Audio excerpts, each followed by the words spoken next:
I was one of the lucky ones to get a scholarship from the European Commission through Erasmus Plus program.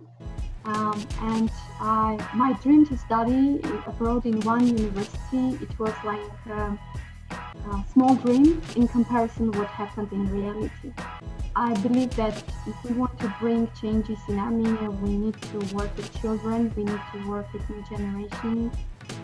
Because I always had in my mind this thought, how I can be helpful, what should I do? But my goal was not only education, but also improvement of social life. Of course, there were challenges, and when you are in a small country, and I didn't have any financial means except of some little savings for my job. That I invested all in the project.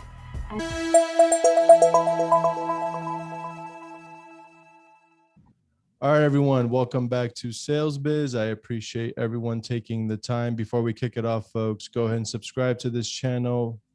Drop some comments below if you find value out of this, and hit the like button if you find value out of this specific episode. Today, my guest comes all the way from Yerevan, Armenia. She is the founder and CEO of my Agrisummer International Camp. Super excited to talk about her vision, share her experience, and give us some insight. Satenik Khachatryan. Satenik, welcome. Hello. Thank you for having me here. Absolutely. Thank you for joining us, Satenik. I know it's early there in Armenia. It's 8 o'clock here in California. We were able to make something work. I appreciate you taking the time.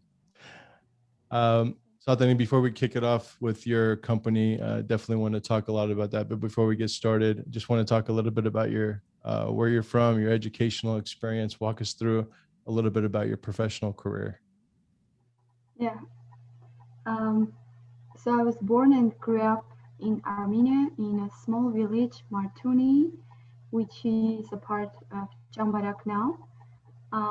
It's close to the border with Azerbaijan. After finishing school at my village, I had big plans, and I wanted to go and conquer the world. And I always was a believer of education, and I strongly believe that it's going to be education that to take me to where I want to be and to achieve my dreams. And at that time, actually, we even didn't have English teachers, so because it was the time for Armenia when there was lack of teachers in small village schools, and it was the first war time, and but I had the belief that if I learn English, this is going to take me to open more perspectives for me. So I went to college, and then I went to university, and I was specialized to become an English teacher. And I believe that if we want to bring changes in Armenia, we need to work with children, we need to work with new generation, because I always had in my mind this thought, how I can be helpful, what should I do? And my thoughts took me to childhood, so I decided that my work should be with children. And at the same time, I really wanted to do to go on my education abroad, because I believe that this is going to give me more and enrich me, and open more perspectives and more opportunities for me. So I was one of the lucky ones to get a scholarship from European Commission through Erasmus Plus program. My dream to study abroad in one university, it was like a small dream in comparison to what happened in reality. Because we can dream something, and something even better can happen. And I'm the believer of this ideology, of this philosophy, that and it is something that it keeps happening to me, and this is with my education as well. So I got into a joint master's program in 4 universities in Europe at the same time. Wow. So I studied in Norway, I studied in Ireland, I studied in Malta, and I studied in Sweden. So it was a joint master's, so it was 1 semester per university, and it was like a very enriching journey in many ways. And I did my research in Sweden, and it was more linked with, and I studied early childhood education and care, so my to go more deep into childhood and children. And then my research was linked with the Armenian children living in Sweden, because I wanted to do research that is linked with Armenia, and I knew there is not so much research in English in the academic world in this regard. And my personal interest was also linked with that, to understand what role does the Armenian language and culture play in the life of Armenian children living in Gothenburg in Sweden. So yeah, this is shortly about my education journey. So wonderful story. You've had quite the experience. I was going to ask how you speak English so well and so articulately, and I get it now. The education, the multiple universities, the traveling, the experiences definitely helped a lot. Children, I couldn't agree more. Investing in children in order to preserve way of culture, way of life.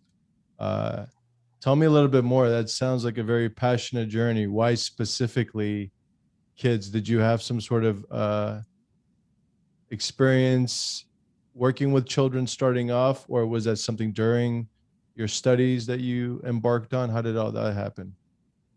Yeah. I worked with children at school for a short time in my village school. When I was back from my studies, there was no English teacher, so I was invited to teach for some time. And then I really loved working with children, and I was really happy to be with them and to guide them through life. And I also got an opportunity to do a volunteering service in Estonia, in Tallinn, and work there in a school, and it gave me another perspective and experience working in another academic culture. But my goal was not only education, but also improvement of social life. My concerns were also linked with the poverty reduction in Armenia, especially in rural Armenia, and child well-being, like how we can assure that children in Armenia have better start in life, have better services around them, have better care. So I joined one of the international organizations in Armenia, World Vision Armenia, and I started. I was one of the people that started the office in Jambarak, and I was working with children and with schools, with social services to support, to ensure child well-being. So I was involved in that kind of programs. While I was working at that time, it was like 2011, 2000 until 13. I realized that I want to give more, and I want to have bigger impact, and that for that I realized I need more knowledge, and that's why at that time I applied for my master's, and I went to study from 2013 to 2015. When I was studying, it was a really great journey in the sense of learning what was there, but at the same time evaluating and re-valuing what I have in Armenia. And it helped me to love Armenia more and to be connected with Armenia more. That's interesting that living outside of Armenia helped me to feel more rooted in Armenia. And that was the reason I always had in my mind, my village, my area, that I need to be back and help my community. Um, so, so after I was back, I was involved again with World Vision in a bigger role. This time I was working in whole Gerarkonik region, which is one of the biggest region in territory in Armenia, and I was working with over 60 communities and three big towns and three offices to improve the social services, the care for children, uh, and uh, and after that, I founded the program, my Agrisummer International Camp. Oh, love it. So let's talk a little bit about your current organization. What kind of social services do you provide for these children? Um, so the camp has a lot of goals within it. I put all what I wanted to change, uh, and to see change in the world, in the lives of children, and in the lives of people in this camp program. And while working with in these programs, I was asking myself, what is the formula? What is the way uh, to ensure better and faster uh, change in Armenia and change in the lives of children? And I came out with my own formula, how I'm going to do that. So it's going to bring changes because I could see all that. I worked a lot in that field. And so once I was listening to a TED talk, and I really catch the idea, and I like that a lot, that if you want to eradicate poverty and bring changes, you need to focus to create prosperity, but not fight against something, but create something good.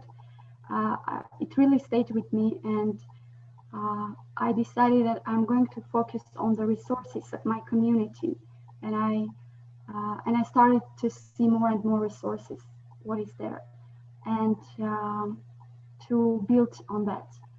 So, and the camp program was born, and I always had a lot of ideas in my head that what I want to do, a lot of projects, but I was postponing it, thinking that I'll do another time, like we always do, and thinking, or that's not the right time, or I'm not ready, or this type of worries. But I decided that 2019 is going to be a year for me that I'm going to realize all the ideas that I have in my head.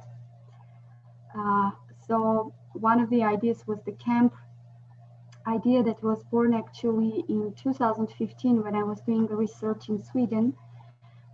When I was researching what is the impact of Armenian language and culture in the lives of our Armenian heritage children in Sweden. And my research results show that children living in small communities, especially small Armenian communities, they don't speak Armenian, even if their parents are both are Armenian. Armenian language and culture does not play that much role, and it really impacts a lot on children's identity and how they are going to be further in their life. So I decided there that I'm going to create a project, summer camp project, where children from diaspora can come and can feel the authentic Armenian spirit and culture. And that is possible to feel in the Armenian villages, which is very well preserved there, and my village where I grew up, and also seeing like a lot of changes in the globalized world, and seeing that a lot of things have been changed there in the developed world that I was, economically developed world, I would say.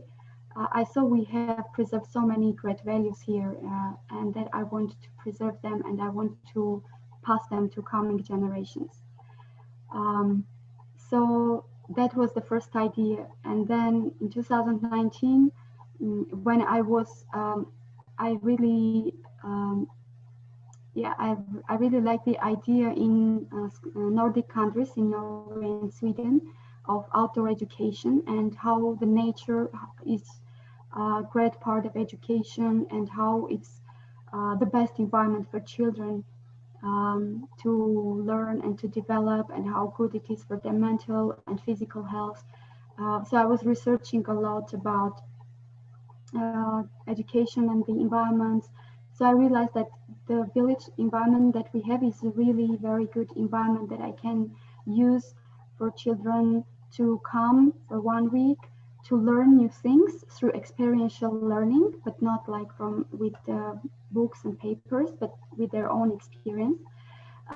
And at the same time to get like a real childhood experience that the developed world is losing step by step.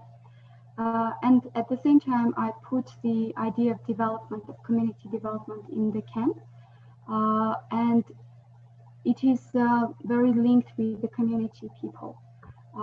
Community in our village, we had 2 B&Bs, and I decided to involve them in the project. So children are staying with host families, which are also B&Bs.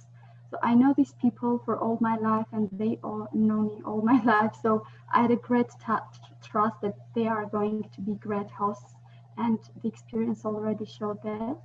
And I involve also other people in the village who are really good at doing something. Like we have Rosa Tadik, grandma Rosa, who is making like Armenian noodles, Vana Rishta, and she's teaching children to make this. And then we have a hike who is a great bee master, not only in the territory of the village, but whole Armenia. And he's teaching children how to take care of bees. So this, I combined all these ideas and all these concepts within Camp Project. Wow, that's amazing. Is there like a specific age requirement that you target when it comes to going after the diaspora and the kids that you're trying to unify? Yeah, so we have the ages from 10 to 17 years old. The children can come to our camp. So it's an international camp, and it's open to all children of the world, from Armenian diaspora, from Armenia, and from all over the world. Because I wanted to give this opportunity to all the children who want to have these kind of experiences. So yes. Yeah, absolutely. So I just became a father 30 days ago, little Mike Jr. Petrosyan. So I'm 36. Unfortunately, I'd love to be a part of your program, but seems like I'm not qualified anymore. But uh, would love to send my son there eventually because I think we just talked about this before we started. I was born in Azerbaijan, but unfortunately, all the things that happened because I'm Armenian, because of my family is Armenian, we were basically kicked out and threats of violence and murder. And we'll talk about that a little later. But I want him to know my background. At least I got a taste of it. And we have an Armenian school here in California, a couple actually, but here in San Francisco specifically. And I plan on sending him there because some of my closest friends to date, Satenik, are from that Armenian school. It's a very small community, as you know. So my best friends, we still talk from that school. I feel like it's very important. But tell me a little bit about the challenges that you're experiencing with everything that's been going on, outside of the war and everything. How has that impacted your program specifically? Yeah. Coming first to your participation at the camp, I would say that actually now we are planning to have more programs, and they involve also people with no age limit. 36-year-olds? 36-year-olds are okay? Okay. Yes. We're back on. I love it. We don't have to wait 13 years for my son to be born. Yeah, so we plan to have more programs, and actually I want to share about this, that we are now in the process of founding an educational and well-being center, which is going to be platform for the camp, but at the same time, it's going to be a center for um, education and well-being for all the people. We want to do programs for mothers, program for anyone who wants to have an experience in the nature, because our programs are very linked with nature and nature-based, and are based with the authentic Armenian rural culture. And we also practice like sustainable living and healthy living, like healthy mind and healthy spirit. And we want to become a center which where people can come and find themselves or connect with their own heart, because in the fast pace of the world we are always running, and we do not have time for ourselves, and we do not have time to understand what we really want. So that was my experience, that I was like always running, like thinking, about this success pressure world, and you need to be successful, you need to do this, you need to do that. And I decided I'm going to stop for a moment to understand what I really want, not the what, like to listen to my heart, but not to my mind, because mind is dictating what the world wants you to do, but the heart is your true advisor. And we want to create here a center that people can come and be unified with nature and with themselves. And coming to challenges, it was a journey that, of course, there were challenges. And when you are in a small country, and I didn't have any financial means except of some little savings from my job that I invested all in the project. And first of all, I wanted to start something that doesn't require much investment. And I decided to use all the resources that I have in the community, and it worked. And I realized that actually what I thought that has my community that I can use and I can make a part of the program and make it work. It worked, and it worked, of course, thanks to the people.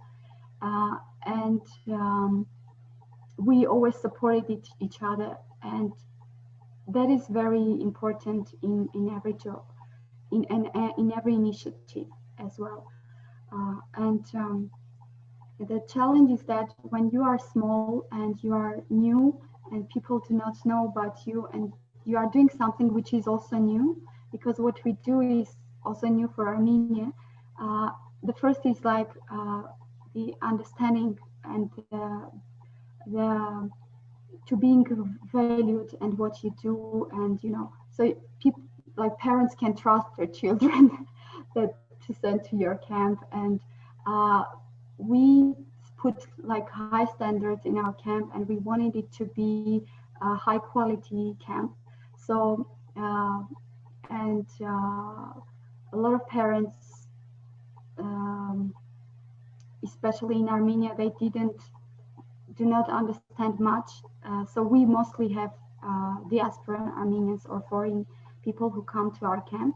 But parents in Armenia, for instance, the challenge is that they prefer, for instance, to send their child abroad rather than to our camp.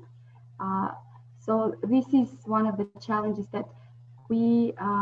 Why is that, if you don't mind me interrupting? Why is it a safety thing? Is it because they just feel like abroad has a better system? Why do they go that route? I think that our camp is a high cost camp as compared, like it's an international camp, so as compared to other regular camps in Armenia, like non-international, it has a change in the, like a difference in the price. So the first challenge is like we are international camp and we have the standards, and the price, of course, it's going to reflect its standards. I think this is the challenge for the local parents. They want to send, but that's the people, like parents who have the means, like who have the financial means. They do not value that much this type of experiences, because being in a village, being located in the village, there is this stigma that what is happening in the village, it should be either free of charge or very cheap. So this is, we face this challenge, and we know we took a hard journey to shift this approach, that actually what the village context can offer is really very, very unique, like starting from the clean air and environment, food. This is something that people living, especially in big cities in a more developed countries, value, because this is becoming more and more extinct in the world. That you can drink like clear water without thinking that there is some chemicals in it. You can eat food, you just know it's like very organic, and there is no human involvement in that sense. Or I appreciated all this when I lived abroad more. So I appreciated all this, like I can go to my garden and pick up berries which just grow like wild, and it's just echo, and I started to value that while living abroad actually.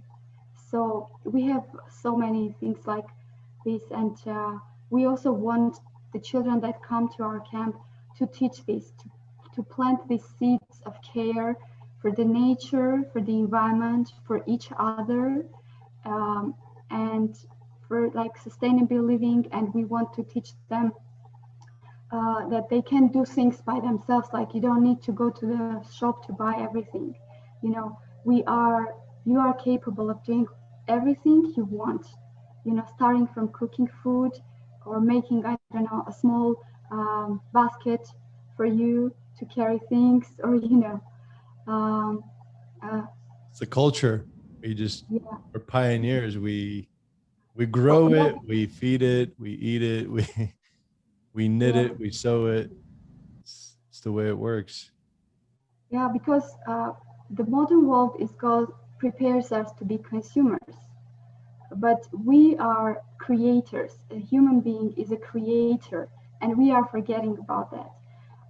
And we want the children that come to our camp, that they understand that they are creators, and they can do whatever they want to do, and they can reach Absolutely. whatever they want to reach.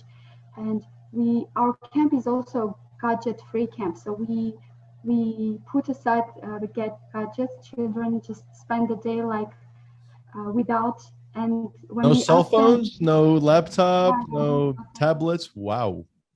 yeah, so children only talk in the evening for a short while with their parents every day, and only for that. And Wow. yeah, and That's then amazing. That's because awesome. we want them to understand that there is a There's a life lot is more to really good. life than Instagram and Facebook and TikTok, basically. I get it. Yeah, yeah, because while researching about the impact of this type of screens and all the type of screens in the lives of children, uh, I'm just being like really very, very, very worried. And especially now with the pandemic, the screen time became like the everyday minute. When before screen time, I know in the US there was a research, and it showed like, I think from around up to 70% of the time children would spend in front of the screens. Um, Now it's probably like 99.9, because everything became through screens. And this is truly like, it's very damaging for children's health, and not only children's, like grown-ups. And we would see that, and we at our camp, after the pandemic, we evaluated more what we do, uh, because we want just at least for 1 week children to be away from the screens and to experience uh, real life outside of screens. No, that's great. I live in San Francisco. Tablets, iPhones, that's been around for a few decades now. But well, the iPhone came out in 2006, I believe. I got the first one too, and It's addicting. You're right. I mean, there's so much you could do with it. You could start a company, read emails. You could just open social platforms. I get it. And I'll tell you, I every time we go out to restaurants, my wife and I, and we just see kids, and everyone has, even kids have their own tablets now, whether they're watching cartoons, ideally doing something educational, but everything is done online now. So I love how you do. I like to call, and I think the term is digital detox, like getting away from it and just embracing nature. This is one of the things. This is why I encourage people to go camping more often. It's, you know, there's no connectivity, there's no showers, no nothing. This is how people lived before. So you'll appreciate more when you get back home. I love your mission, Satenik. Cheers to you. But I want to know more about how did the pandemic impact you specifically? You know, kids, people still kind of interacting. How did that take a hit with your mission?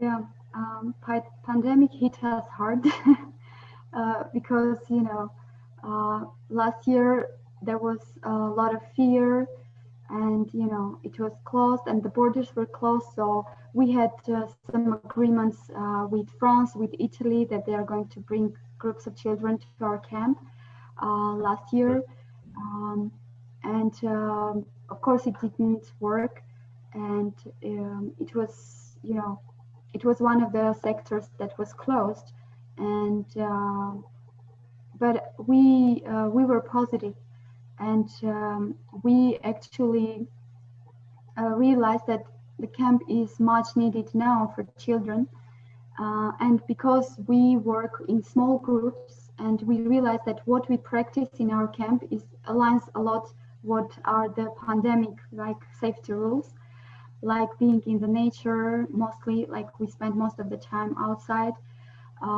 in the open air, and we have small groups. Usually we have maximum 12 children in one group in the camp, so that we can work very like lead this individual work with every child.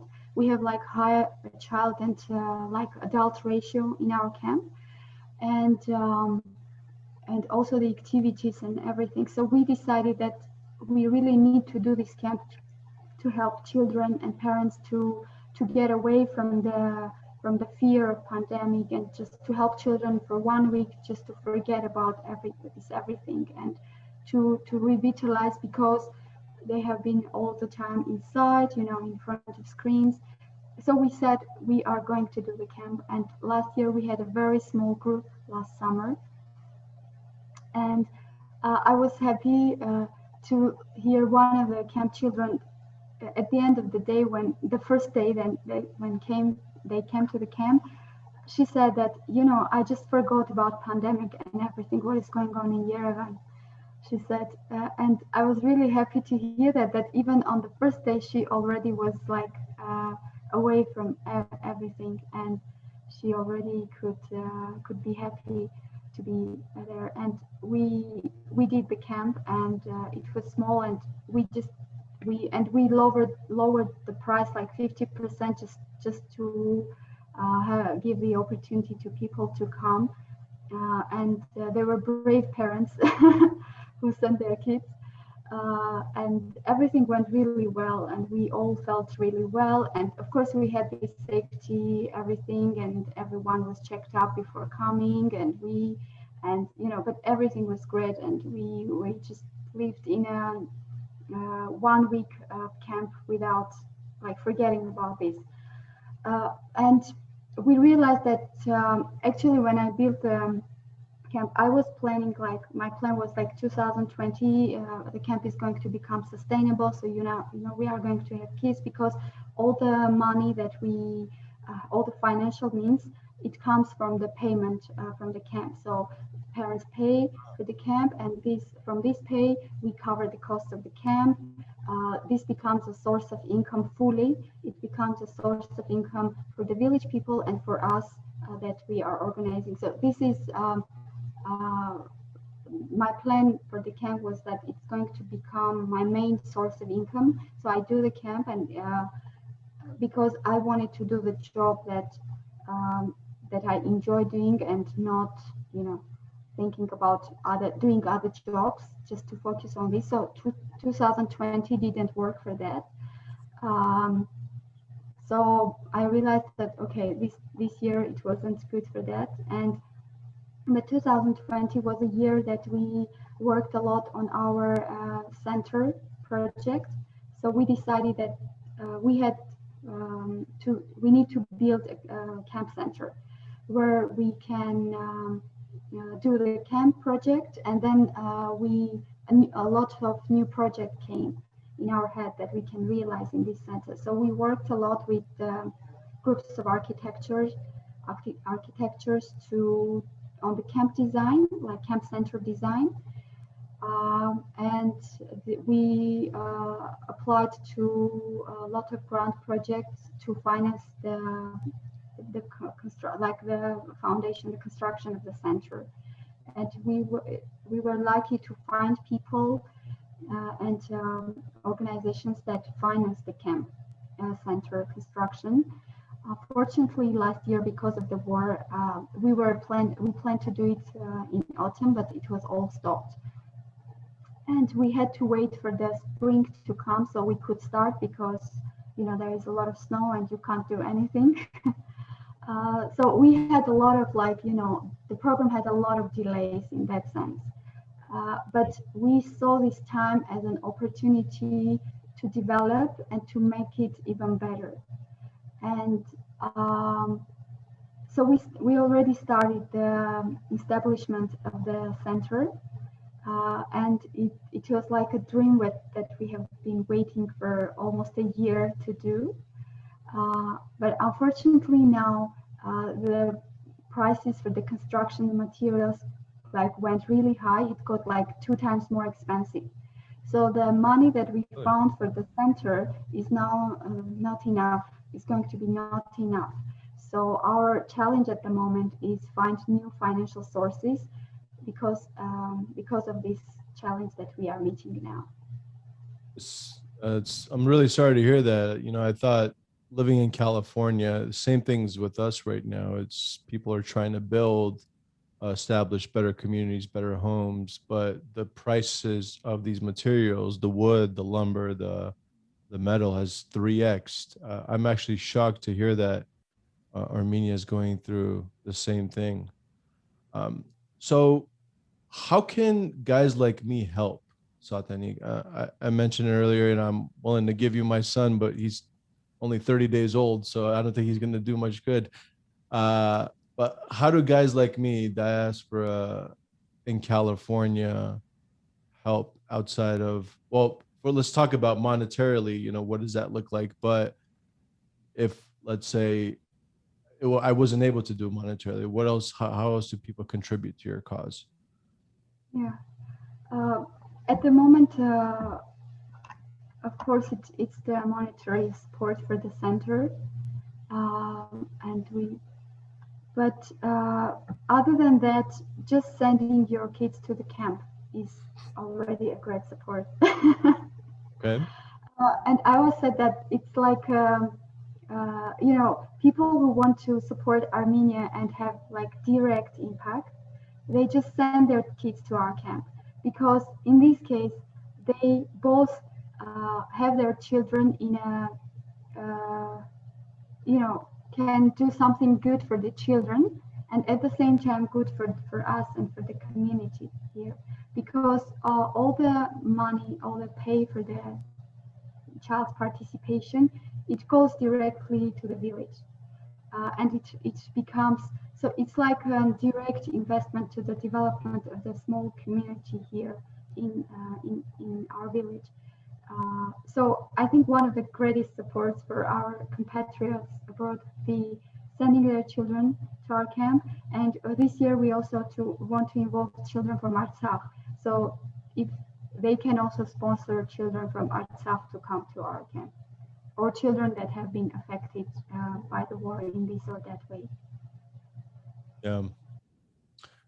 I don't want to talk too much about it, but just, how is, with everything that happened with the conflict, it's a war, it's terrible what's going on.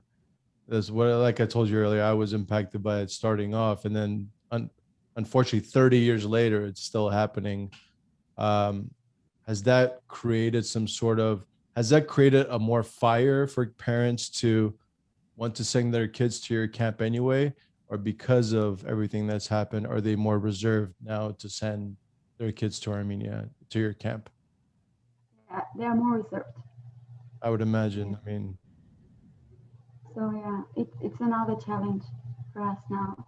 how You know, what kind of assurances, I guess, and there's no such assurances, you have tyrants across a border that could do anything at any time, throw a bomb, a drone, whatever the hell it is that they're doing. Not gonna get too angry.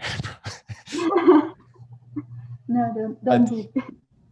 but how do you have some sort of like, there's peacekeepers here, if they're even doing anything, or there's an army or militia here, like, do you, what is the message that you're giving the parents now to make them feel maybe a little bit better, especially, there's an alleged ceasefire now?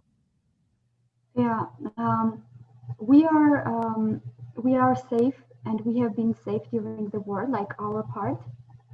Um, and To hear.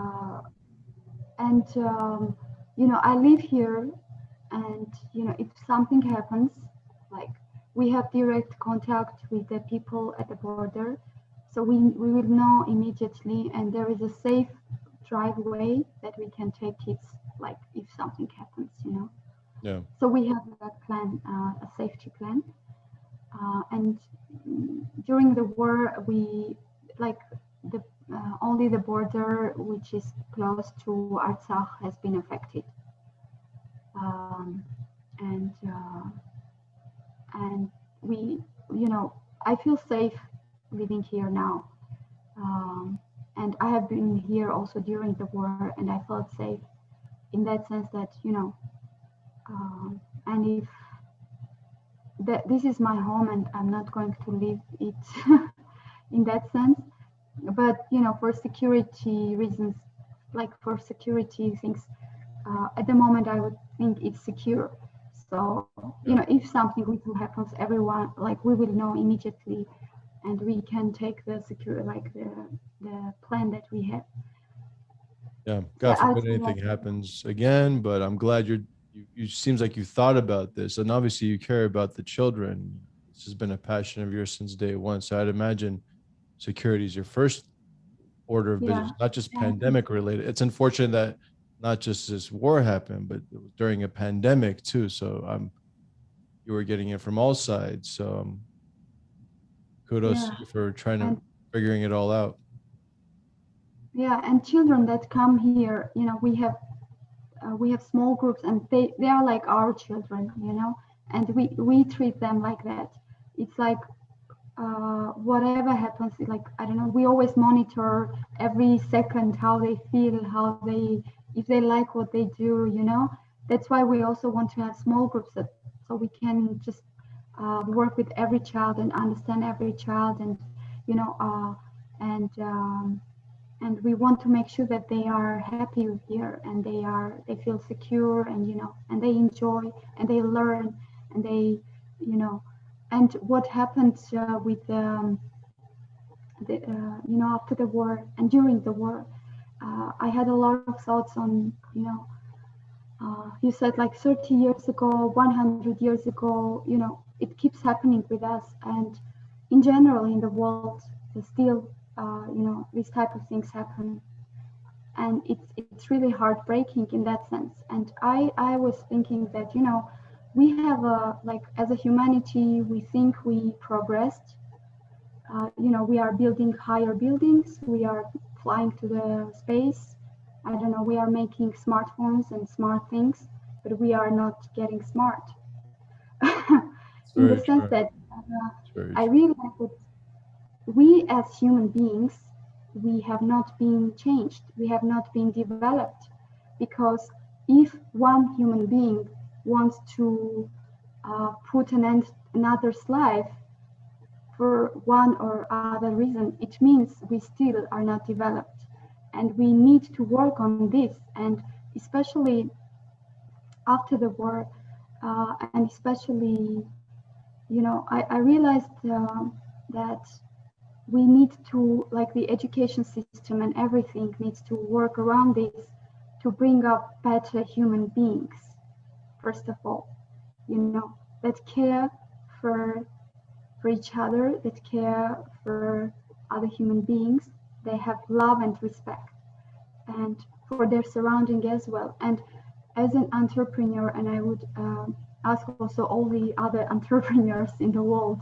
that when they plan something, they need to think how much impact, how much good impact am I going to have? Because we cannot, like after this, like the pandemic came to show us that we have done something really, really wrong. That's why it came. And we need to change the way we are living. And we need to create projects, programs that are coming to solve already created problems by other businesses. I can say that because we are chasing wealth, we are chasing money, but that's not the way. That's why we are here now. That's why what is the catastrophes happen to awaken people, to awaken humanity, to say you are going in a wrong direction, you should stop. Yeah. And this is a great awakening call for all of us, that whatever we do in our life, we need to think, is it good? Am I bringing something good? Am I adding good? Am I making my environment better? So this is the mission of every human being. But very often we forget about it. We are chasing the values or the goals that are taking us even further in that sense. And this is the philosophy we live here. And this is the philosophy we also want to pass to other generations, to all the people who are visiting us. And I think if you are able to do something, it needs only to be good. And this is the idea. Well, I will tell you one thing, that this world would be a lot safer. Armenia would be a lot safer if we had more people like you around that thought like that. But you're right. Unfortunately, greed has taken over a lot of people's minds. It's not just smartphones and tyrants and dealing with that stuff. It's people just kind of becoming a little bit more selfish. And I'm not perfect. I told you, I haven't been back to Yerevan and since it's 1990, I believe, after everything that happened there. And, I'm ashamed of that too. So that's why I want to reach out more and seeing if there's anything I could personally do to help. So last question for you, Satenik, what I asked earlier, 36-year-olds, what does that look like? When are you kicking off this program? And at what point in time someone like me could sign up and tell my friends here in San Francisco and California, my family all around US actually, to see how we could contribute? Yes, so the contribution will be through knowing about the camp and participating at the camp. So we have 3 groups, like 3 sessions open this summer. And the first session starts on 26th of June. So it's from 26th of June, 1st of July, 17th to 22nd July, and 1st to 6th August. So these are the groups for this summer. And 1st to 6th of August? Yeah. Okay. Got it. So diaspora from all around the world come to your camp on the 1st of August, and there's a 5-day camp session with other kids, local Armenians, diaspora, etc. And then on the 6th, everyone goes back home, basically. So we start from 26th of June. So the first session is that. So we opened only 3 groups this summer, but depending on the demand, we may open more groups. But at the moment, people are contacting us and they are saying, we don't know if we are going to come to Armenia, if we can be able to travel to Armenia, but we want to come to the camp. So the contribution will be participation at the camp. The contribution will be supporting the center construction that we have started, and the contribution will be to join as a volunteer and share what they want to share with children here, with the camp children and with the children of the community, because we do also a lot of other projects in the community here now. This year is the centennial of our village. My village was founded by the survivors of the genocide, and all our grandparents have been survivors of genocide, and after the genocide they came here and they were allocated this land and they established a village. So this year we started a series of events that are going to help the village to develop even faster. So we have a lot of other projects in the village. So just contact us and just come to visit us, and that would be we'll be happy to see you here. I appreciate that, Satenik. I'll definitely do my best. Once again, I want to do as much as I can, and we as Armenians, ladies and gentlemen, there are not much of us left in this world. Armenia, I believe, is 2.5, 3 million population max. I think there's maybe about another 10 around the world max. So in a world of 7 billion people, that's a very, very small number. So, and unfortunately, this war shrunk that number significantly once again. But Satenik, it's great to meet you. It warms my heart knowing there are people like you out there that not just contributing to Armenia, but contributing to the children of Armenia and really helping the cause. I'll definitely do what I can. I'll drop some links for my Agrisummer, all the information. I'll definitely get some more out of you. But thank you so much once again for taking the time, for getting up early in the morning to talk to me. And for sharing everything. I wish you the best of luck, and we'll definitely stay in touch. Thank you so much. It was really great pleasure and to meet you and to be hosted your podcast and to share my story.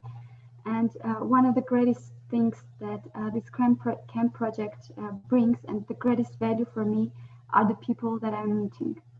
I appreciate that. Today is one of those days. Thank you so much, Satenik. Take care of yourself.